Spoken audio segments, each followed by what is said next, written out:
Madam मेरी आपसे request है कि आपको अगर तकलीफ हो रही है मैं मोदी के खिलाफ कह रहा हूं तो मुझे मत बुलाइए चैनल के ऊपर। आप अपना ओपिनियन मत दीजिए मैडम कि आप बीजेपी के स्पोक्स पर्सन की तरह कह रही हैं। देखिए मैडम, आप मेरे सवालात का जवाब हजम नहीं कर पा रही हैं, इसीलिए आप चले गए मेरे भाई पर। आप डिबेट मेरे भाई पर कर रहे हैं तो उनको बुला लीजिए, मैं चला जाता हूं। मैडम कब तक आप लोग गवर्नमेंट को सपोर्ट करते रहेंगे? मत करिए ना। अगर आप अच्छे हैं तो इस देश को अच्छा रखिए ना। मैं आपको चैलेंज कर रहा हूं, अगर आप में मर्दानगी है तो मुझ पर केस बुक करिए। चलिए मैं आपको चैलेंज कर रहा हूं। आपको ये बताना पड़ेगा कि मैंने देश के खिलाफ क्या कहा, और अगर कहा है तो मैं जी टीवी को चैलेंज कर रहा हूं, मेरे खिलाफ केस बुक करिए और मुझे जेल में डालिए, वरना इस अल्फाज को आप वापिस लीजिए। बड़ा दिल नहीं दिखा सकते क्या मुसलमान? मैडम आपसे सीखना नहीं चाहूंगा, मैं अंबेडकर के दिए हुए संविधान को समझने की कोशिश कर रहा हूं। इस प्रोग्राम को खत्म होने से पहले आप मुझे झूठा साबित कर दीजिए। मैडम मुझे नहीं मालूम था कि आप सुप्रीम कोर्ट के सिटिंग चीफ जस्टिस हैं, तो लॉर्डशिप कहकर पुकारूंगा आपको मैं। नहीं ओवैसी साहब, आप तो सुप्रीम कोर्ट की तरफ से आप बात कर रहे हैं। अगर मैं कहूंगा कि इंशाअल्लाह अंजना ओम कश्यप और मशहूर हो जाए तो क्या आप कम्युनल हो गए? अगर मैं कहूंगा कि इंशाअल्लाह मैं दोबारा एमपी बनूंगा तो मैं कम्युनल हो गया। लेकिन अगर बीजेपी का कोई नेता कहे कि जय श्री राम अंजना और पॉपुलर हो जाए तो वो कम्युनल हो जाएगा। देश नीति, केवल सच्ची और पक्की खबरें। आजकल मेन स्ट्रीम मीडिया पर केवल और केवल एक तरफी पत्रकारिता देखने को मिलती है। सत्ता पक्ष की जगह मीडिया विपक्ष पर ही सवाल करते हुए दिखाई देता है। ऐसा मीडिया गोदी मीडिया के नाम से जाना जाता है। इस तरह के मीडिया पर आपको सरकार के खिलाफ कुछ सुनाई नहीं देगा। गोदी मीडिया के एंकर अक्सर सरकार और प्रधानमंत्री नरेंद्र मोदी को बचाते हुए और विपक्ष पर हमला करते हुए नजर आते हैं। ऐसा कई मर्तबा AIMIM अध्यक्ष असदुद्दीन ओवैसी के साथ भी हुआ, लेकिन ओवैसी ने गोदी मीडिया के एंकर्स को उनकी औकात दिखाई।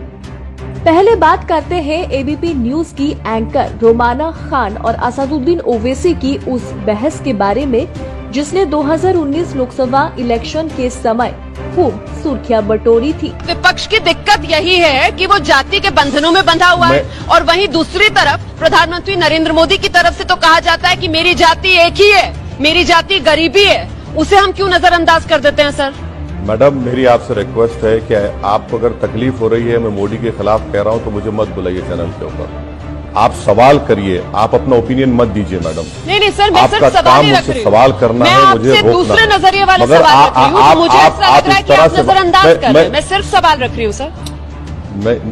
नहीं मैडम, आप देखिए मेरी आपसे बड़ी अदबन गुजारिश है कि आप बीजेपी के स्पोक्स पर्सन की तरह कह रही हैं। मुझे आप सवाल करिए, मैं रात भर बैठने को तैयार हूं। तकलीफ अगर आपको हो रही है तो इससे आप अपने आप को एक्सपोज कर रही हैं कि आप बीजेपी को चाहती हैं, मगर कम से कम एंकर का जो आपका रोल है वो आप मुझसे बेहतर जानती हैं। मेरी आप चलिए अब आपके सवाल का जवाब देता हूं। अब बात करते हैं आज तक की मशहूर एंकर श्वेता सिंह और ओवैसी की उस लड़ाई के बारे में, जहां ओवैसी ने अपने जवाबों से श्वेता सिंह की बोलती पूरी तरह से बंद कर दी थी, जिसके बाद सोशल मीडिया पर श्वेता सिंह को खूब ट्रोल होना पड़ा था। गृह मंत्री ने जो कहा था और उसके बाद प्रधानमंत्री ये कह रहे हैं, तो कौन झूठ बोल रहा है? आपके भाई जो बयान दे जाते हैं, आपसे सफाई मांगी जाती है, और उस समय आप जो बयान देते हैं ना, उसके बाद वो पत्थर की लकीर मान ली जाती है। अब गृह मंत्री ने कहा, प्रधानमंत्री ने कहा नहीं ऐसा नहीं है, बात किसकी मानी जाएगी? देखिए मैडम, आप मेरे सवालात का जवाब हजम नहीं कर पा रही हैं, इसीलिए आप चले गए मेरे भाई पर। आप डिबेट मेरे भाई पर कर रहे हैं तो उनको बुला लीजिए, मैं चला जाता हूं। अगर आप डिबेट कर रहे हैं कि अमित शाह ने जो कहा वो सच है या झूठ है तो मैं तैयार हूं। मैं आपको मिनिस्ट्री ऑफ होम अफेयर्स के वेबसाइट से कोट करके बता रहा हूं, और आप दूसरी जगह चले जा रहे हैं। मैडम कब तक आप लोग गवर्नमेंट को सपोर्ट करते रहेंगे? मत करिए ना। कभी सच्चाई को तो मान लीजिए। अगर मैं झूठ कह रहा हूं तो आप आधे घंटे के बाद मुझे बुला लीजिए, मैं तैयार हूं सुनने के लिए। मैं तो मिनिस्ट्री ऑफ होम अफेयर्स के वेबसाइट से कोट करके बता रहा हूं आपको डिफरेंस। मैं आपसे अपील कर रहा हूं कि सच्चाई को जानिए, छोड़िए मैं गंदा आदमी हूं, मेरा भाई भी गंदा है, हम बुरे हैं। अगर आप अच्छे हैं तो इस देश को अच्छा रखिए ना। छोड़ दीजिए हमारा क्या हाल है, हम गुनाहगार हैं, जो भी है। नहीं देखिए, बहुत आसान है इल्जाम लगा देना कि जो सरकार है उसको आप सपोर्ट कर रहे हैं कि नहीं। आप ये बताइए कि आप ही लोगों की तरफ से ये बात उठाई जाती है ना कि अर्थव्यवस्था में दिक्कत है, मंदी है, बेरोजगारी है। इसके लिए तो कभी मैंने नहीं देखा, किसी ने नहीं देखा कि आप लोग इस तरीके से सड़क पर उतरे, इतने उग्र हो जाए, इस तरह की चीजें हो, ऐसा विरोध प्रदर्शन हो। विरोध प्रदर्शन किसके लिए हो रहा है? उसी चीज को जिसको आप कहीं से कहीं घुमा फिराकर धर्म से जोड़ दे रहे हैं। मैडम, जो दिल्ली में और पूरे देश में जो प्रोटेस्ट हो रहा है वो कैसे मुसलमान कर रहे हैं? आपको गलत फहमी है मैडम, माफ करना मैडम, आप टीवी स्टूडियो में बैठिए, आप रोड पर आकर देखिए, उसमें हर मजहब के, हर कास्ट के लोग और खास तौर से महिला उसको लीड कर रही हैं। अब बात करते हैं पहले जी न्यूज और अब आज तक में काम कर रहे गोदी मीडिया के फेमस एंकर राहुल सरदाना की। ओवैसी और राहुल सरदाना के बीच बहस इतनी तेज हो गई थी कि ओवैसी ने राहुल सरदाना की मर्दानगी पर सवाल खड़े कर दिए थे। मैं आपको चैलेंज कर रहा हूं, अगर आप में मर्दानगी है तो मुझ पर केस बुक करिए। आप चलिए, मैं आपको चैलेंज कर रहा हूं। हैदराबाद में आप हैं, वहाँ के मुसलमानों को तो आपने इंसाफ दिलाया नहीं अभी तक। बिहार आप पहले जाना चाहते हैं। अब देखिए, इंसाफ दिलाए या नहीं दिलाए वो तो अगर आपके सामने कभी बहस करवा लीजिए, एम्पिरिकल डेटा के साथ, सच्चाई सच्चर कमेटी हो, मिश्रा कमीशन हो, प्रोफेसर कुंडू की रिपोर्ट हो, तो आपको अपने अल्फाज वापस लेना पड़ेगा और माफी चाहना पड़ेगा। आपको लगता है कि आपके केवल मीट पर दिए गए बयान मीडिया दिखाता है, आपके केवल देश के खिलाफ दिए गए बयान मीडिया दिखाता है, जब आप मुसलमानों की अच्छाई करते हैं तो मीडिया नहीं दिखाता? आपको ये बताना पड़ेगा कि मैंने देश के खिलाफ क्या कहा, और अगर कहा है तो मैं जी टीवी को चैलेंज कर रहा हूँ, मेरे खिलाफ केस बुक करिए और मुझे जेल में डालिए, वरना इस अल्फाज को आप वापस लीजिए। उस पर भी आ जाऊंगा। जेब नहीं देता, कितना बड़ा ओवैसी साहब, उस पर भी आ जाऊंगा। कितना बड़ा टीवी, अभी उस पर भी आ जाऊंगा सर। ये आपको जेब नहीं देता, उस पर भी आ जाऊंगा। इतना बड़ा अपने मुंह से कहे या अपने भाई के कहे के साथ खड़े रहे, दोनों एक ही बातें हैं सर। सुनिए, अगर आप देश के तमाम मुसलमानों की नुमाइंदगी करते हैं तो आप अपने भाई की भी नुमाइंदगी करते हैं। आप जरा सुन तो लीजिए, आपने क्या कहा? मैंने देश के खिलाफ कहा। अगर मैं देश के खिलाफ कहा तो आपकी गीरत कहाँ चले गई? आप एक गद्दार को क्यों बुलाया अपने टीवी चैनल से? सर, मेरा सवाल ये है, आप बताइए, केस सर, आप एक सांसद भी हैं, असदुद्दीन ओवैसी, आप एक सांसद भी हैं, आप इस तरह की बात, सांसद भी हैं, नहीं, हम आगे आप एक वकील भी हैं, नहीं, हम आगे नहीं, आप एक वकील भी हैं, हम आगे नहीं बढ़ सकते जब तक कि आप मेरा एक बयान बताएंगे जो मैंने देश के खिलाफ कहा। आप अपने भाई के बयानों के साथ हैं कि नहीं? आप ये बताइए कि देश के खिलाफ मैंने क्या कहा? आप अपने भाई के बयानों के साथ हैं कि नहीं है? ये कहा कि मैंने देश के खिलाफ कहा। क्या कहा बताइए? मैंने कहा कि आप अपने भाई के बयानों के साथ हैं या नहीं है, मेरा ये सवाल है। आप उसके अलावा सब कह रहे हैं। मेरे भाई के, आप उसके अलावा सब मेरे भाई के खिलाफ केस बुक हुआ, वो जेल को गए और कोर्ट ने उनको जमानत दी है, वो मसला कोर्ट में है। मैंने देश के खिलाफ क्या कहा वो आपको बताना पड़ेगा। मेरा सवाल ये है, आप अपने भाई के साथ हैं कि नहीं हैं? उन्होंने जो कहा वो देश के खिलाफ था कि नहीं था? कैसा देश के खिलाफ है वो कोर्ट तय करेगा। आप कोर्ट हैं, आपको लॉ ऑफ एविडेंस मालूम। मैं आपको चैलेंज कर रहा हूं, अगर आप में मर्दानगी है तो मुझ पर केस बुक करिए। चलिए, मैं आपको चैलेंज कर रहा हूं। राम मंदिर के फैसले आने के बाद नंबर 1 गोदी मीडिया चैनल जी न्यूज के एंकर खूब मोदी भक्ति दिखा रहे थे। तभी ओवैसी ने महिला एंकर को ऐसा धोया कि वो एंकर दोबारा कभी ओवैसी के साथ डिबेट में नहीं दिखाई दी।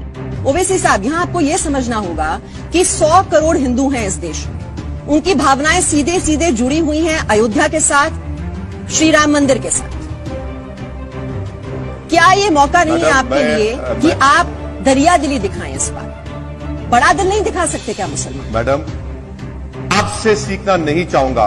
मैं अंबेडकर के दिए हुए संविधान को समझने की कोशिश कर रहा हूं और आप आस्था की बुनियाद पर, हिंदू आस्था, हिंदुत्व की आस्था में डूबकर आप इस तरह का सवाल एक ऐसे शख्स से कह रहे हैं जिसकी जिंदगी का मकसद हिंदुस्तान की कॉन्स्टिट्यूशन को अपहोल्ड करना है। मैंने आपको शुरुआत में कहा कि मैंने सुप्रीम कोर्ट के इस फैसले का हम वेलकम करते हैं। क्या मैं कंटेम कर रहा हूं? क्या मिस्टर रविशंकर का स्टेटमेंट आपने जी टीवी पर नहीं दिखाया? चलिए, आप उसको गलत प्रूफ कर दिए असदुद्दीन ओवैसी को। इस प्रोग्राम को खत्म होने से पहले आप मुझे झूठा साबित कर दीजिए। अगर देखिए, उन्होंने किसी एक के पक्ष में ये फैसला सुना दिया तो एक समुदाय में हमेशा खटास रहेगी। सुप्रीम कोर्ट ये नहीं चाहता। आप चाहते हैं कि एक समुदाय में खटास हमेशा बनी रहे? मैडम, मुझे नहीं मालूम था कि आप सुप्रीम कोर्ट के सिटिंग चीफ जस्टिस हैं। अभी इंकशाफ हो रहा है, वो मुबारकबाद देता हूं आपको, लॉर्डशिप कहकर पुकारूंगा आपको मैं। नहीं ओवैसी आप साहब, तो सुप्रीम कोर्ट की तरफ से आप बात कर रहे हैं। मैडम, मुबारकबाद देता हूं मुझे। मैडम, एक काम करते हैं ना, चलिए आप मेरी गर्दन कटवा दीजिए, इत्मीनान हो जाएगा सबको, कर लीजिए। मेरे जिस्म के एक नहीं 50 टुकड़े कर दीजिए, बीजेपी से मुद्दा चला जाएगा। कर दीजिए ना मैडम। अगर अब नौबत इस बात पर आ चुकी है तो चलिए हम तैयार हैं, अब क्या कर सकते हैं। हाँ शुक्रिया, आप जब से हिंदू बात करके हम पे आ गई, मुबारक आप। असदुद्दीन ओवैसी और अंजना ओम कश्यप में आए दिन तीखी नोक-झोंक होती रहती है, लेकिन अभी जो वीडियो हम आपको दिखाएंगे उसमें आपको देखने को मिलेगा किस तरह से ओवैसी ने गोदी मीडिया की नायिका अंजना की धज्जियां उड़ाई है। जो खुलकर हिंदू और मुस्लिमों में दरार पैदा करते हैं ऐसी बातें करके, जो आप भी अपने भाषणों में कैंपेन ट्रेल मैंने आपका किया ओवैसी साहब, आप भी बार बार कहते थे इंशाअल्लाह ये मोदी जाएगा। आप भगवान का नाम, आप अपने खुदा का नाम ले सकते हैं, तो फिर ये पार्टी क्यों पीछे रहे? क्योंकि इनको भी लगता है कि इसी के जरिए हम अपने हिंदू वोटर्स को पोलराइज करेंगे। 2 सवाल आपसे पूछा है, ध्रुव त्यागी की अगर हत्या होती है तो उसकी जवाबदेही किसकी बनती है? और दूसरा कि यही आप भी उसी एजेंडा को फॉलो करते हैं। ये सेक्युलर शब्द अब हिंदुस्तान के संविधान में, कम से कम राजनीति में तो नहीं रह गया, संविधान में लिखा हुआ एक शब्द जरूर होगा। अगर मैं कहूंगा कि इंशाअल्लाह अंजना ओम कश्यप और मशहूर हो जाए तो क्या आप कम्युनल हो गए? अगर मैं कहूंगा कि इंशाअल्लाह मैं दोबारा एमपी बनूंगा तो मैं कम्युनल हो गया। लेकिन अगर बीजेपी का कोई नेता कहे कि जय श्री राम अंजना और पॉपुलर हो जाए तो वो कम्युनल हो जाएगा। सुनिए, नहीं ओवैसी जी, यही तो मेरा सवाल है कि अगर बीजेपी का कोई नेता ये कह दे कि जय श्री राम अंजना और पॉपुलर हो जाए तो वो कम्युनल हो जाएगा। सुनिए, किसको थप्पड़ मारा जा रहा है? वीडियो में चप्पल देकर कहा जा रहा है कि मार, वो नारा देकर किसको कह रहा है? कौन कर रहा है ये? किसने नाम लेकर 6 दिसंबर को क्या किया था?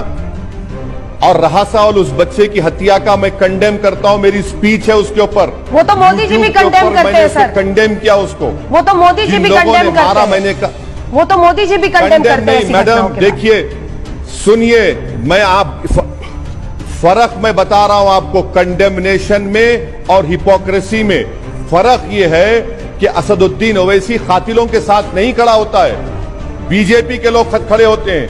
मंत्री फूल का हार पिनाते हैं जो मार कर आते हैं अलीमुद्दीन अंसारी के लोगों को, जो उनको बेल मिलती है। बताइए कि असदुद्दीन ओवैसी ने उनको फूल का हार पिना इन लोगों को? देश को बेखौफ, बेबाक और बुलंद आवाज की जरूरत है। देशनीति को स्वतंत्र पत्रकारिता करने में मदद करें। अपनी इच्छा के अनुसार फोन पे या गूगल पे के जरिए अभी सहयोग करें 9650034524 नंबर पर। देश की राजनीति की हर खबर सबसे पहले पाने के लिए सब्सक्राइब करें देश नीति को, और खास नोटिफिकेशन के लिए बेल आइकॉन को जरूर दबाएं।